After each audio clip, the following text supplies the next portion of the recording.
সূরা ফাতিহার গোপন 2টি আয়াত পড়ে আল্লাহর কাছে আপনি যা চাইবেন আল্লাহ তাই দিবেন। ধন দৌলত টাকা পয়সা আল্লাহ তাআলা দান করবেন যদি আপনি সূরা ফাতিহার এই 2টি আয়াত পড়ে যদি আল্লাহর কাছে আপনি চাইতে পারেন। এই সূরা ফাতিহা হচ্ছে কোরআনের এমন একটি সূরা যেই সূরাকে উম্মুল কুরআন বলা হয়। আল্লাহ রাব্বুল আলামিন কোরআন নাজিল করলেন প্রিয় নবী সাল্লাল্লাহু আলাইহি ওয়াসাল্লামের উপরে।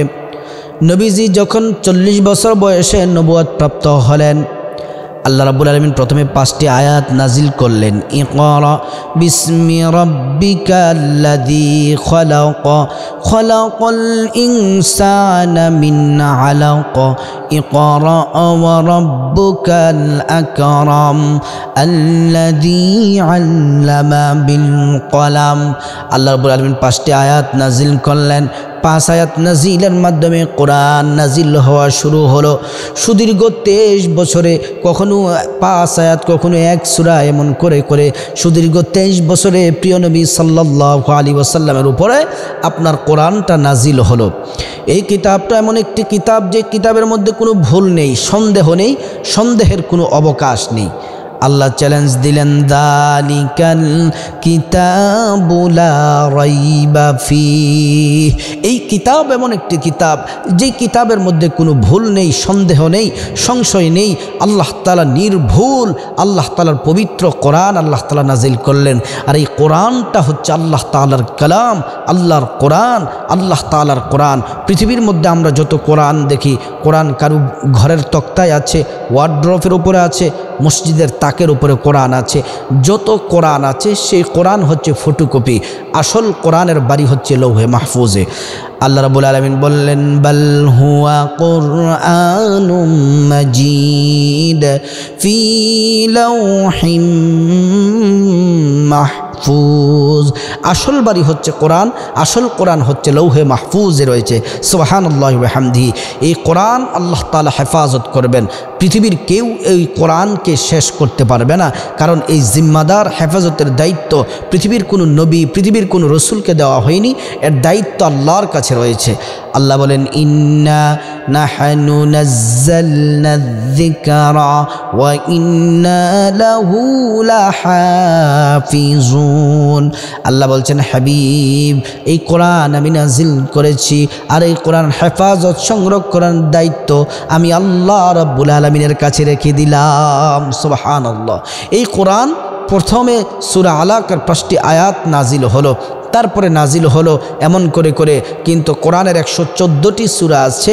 এই সূরার মধ্যে পূর্ণাঙ্গ একসাথে সবটা সূরা, প্রথম যেই পূর্ণাঙ্গ সূরা নাজিল হলো ওই সূরার নাম হচ্ছে সূরাতুল ফাতিহা।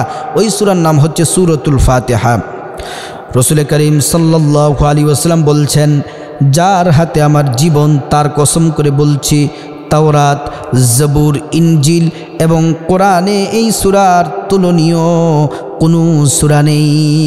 নবীজি কসম করে বলছেন, আসমানি 4টি কিতাবের কসম খেলেন, তাওরাত, জবুর, ইনজিল এবং কোরআনের শপথ কাটলেন। বললেন যে এই 4টি কিতাবের মধ্যে কোরআনে শুধুমাত্র সূরাতুল ফাতিহা শ্রেষ্ঠ একটি সূরা আছে।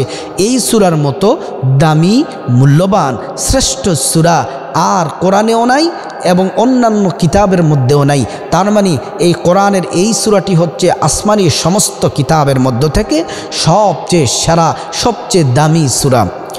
প্রিয় আমার দ্বীনি ভাই ও বোনেরা, এই সূরা যখন নাজিল হলো, নবীজি বললেন এই সূরা এবং সূরা বাকারার শেষ 3টি আয়াত হলো আল্লাহর পক্ষ থেকে প্রেরিত বিশেষ নূর, যা ইতিপূর্বে কোনো নবী, কোনো রসুলকে দেওয়া হয়নি। সুবহানাল্লাহি ওয়া বিহামদিহি। সূরা বাকারার শেষের 3 আয়াত আর এই সূরা ফাতিহা আল্লাহর পক্ষ থেকে বিশেষ নূর। এই নূর অন্য কোনো নবী 1,24,000 মতান্তরে 2,24,000 নবী রসুলকে দেওয়া হয়নি। কেবলমাত্র আমাদের প্রিয় নবী মুহাম্মদ রাসূলুল্লাহ সাল্লাল্লাহু আলাইহি ওয়াসাল্লামকে দেওয়া হয়েছে। আল্লাহ রাসূল সাল্লাল্লাহু আলাইহি ওয়াসাল্লাম বললেন, নবীজির সাহাবী বললেন, এই সূরা পড়ে আল্লাহ রাসূল সাল্লাল্লাহু আলাইহি ওয়াসাল্লাম যাকে ফু দিতেন সে সুস্থ হয়ে যেতেন। তো এই সূরাটা অত্যন্ত দামি, আর অনেক ফজিলতের কথা আছে। তা আমি এই সূরার 2টি আয়াতের কথা বলবো। এই সূরার মধ্যে এই 2টি আয়াত হচ্ছে মানুষদের জন্য সবচেয়ে সেরা আয়াত। এই 2টি আয়াত যদি আপনি বেশি বেশি পড়েন, আল্লাহ তাআলা দুনিয়ার কল্যাণ দান করবেন এবং আখিরাতের কল্যাণ দান করবেন, রিজিক দিবেন, সম্মান দিবেন। আল্লাহর কাছে আপনি যা চাইবেন আল্লাহ রাব্বুল আলামিন আপনাকে তাই দিবেন। 2টি আয়াত হলো, আপনি পড়বেন ইয়্যাকা না'বুদু ওয়া ইয়্যাকা নাস্তাঈন। ইয়্যাকা না'বুদু, হে আমাদের প্রতিপালক, হে আমাদের রব, আমরা শুধুই মাত্র কেবলমাত্র আপনারই ইবাদত করি, আপনারই গোলামি করি, আপনারই কুদরতি কদমে সিজদা দেই, আপনারই ইবাদত করি। ওয়া ইয়্যাকা নাস্তাঈন, এবং আপনার কাছেই সাহায্য প্রার্থনা করি, আপনার কাছেই সাহায্য চাই। তারপরে আরেকটি হলো ইহদিনাস সিরাতাল মুস্তাকিম।